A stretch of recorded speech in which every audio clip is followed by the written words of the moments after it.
Cinema అంటేనే రంగుల ప్రపంచం. ఈ సినిమాలో డిఫరెంట్ టైప్స్ ఆఫ్ లొకేషన్స్ని అయితే వాడతారు.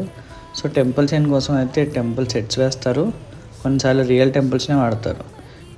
ఈ టెంపుల్ వచ్చి మంచిర్యాలలో ఉంటుంది. దీన్ని మంచిర్యాల రామాలయం అంటారు. ఇది నార్సింగ్కి నియర్ బై ఉంటుందన్నమాట. సో దీన్ని ఎక్కువగా పాపులర్ టీవీ సీరియల్స్లో వాడతారు. సో చాలా పీస్ఫుల్గా, చాలా ప్రశాంతంగా ఉంటుంది టెంపుల్ అయితే. ఎండ అనేది కూడా అంత కనిపించదు, నీడగా ఉంటుంది. సో ఆల్రెడీ ఒక టీవీ సీరియల్ షూటింగ్ జరుగుతుంటే నేను తీశాను.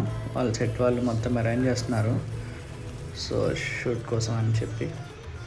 సో ఎంత ప్లెజెంట్గా ఉందో చూడండి టెంపుల్. సో మంచి గాలి వేస్తుంది. షూటింగ్ అనే కాదు, విజిటింగ్ పర్పస్ కూడా ఈ రామాలయం టెంపుల్ చాలా బాగుంటుంది. ఒకసారి విజిట్ అయితే చేయండి. సో మనకి ఈ గ్రౌండ్లో కూడా రాముడు, ఆంజనేయ స్వామి విగ్రహం, ఆంజనేయ స్వామి రాముడికి మొక్కుతున్నటువంటి చాలా బ్యూటిఫుల్గా ఉంటుంది. మరిన్ని వీడియోల కోసం please like, share and subscribe. Thank you.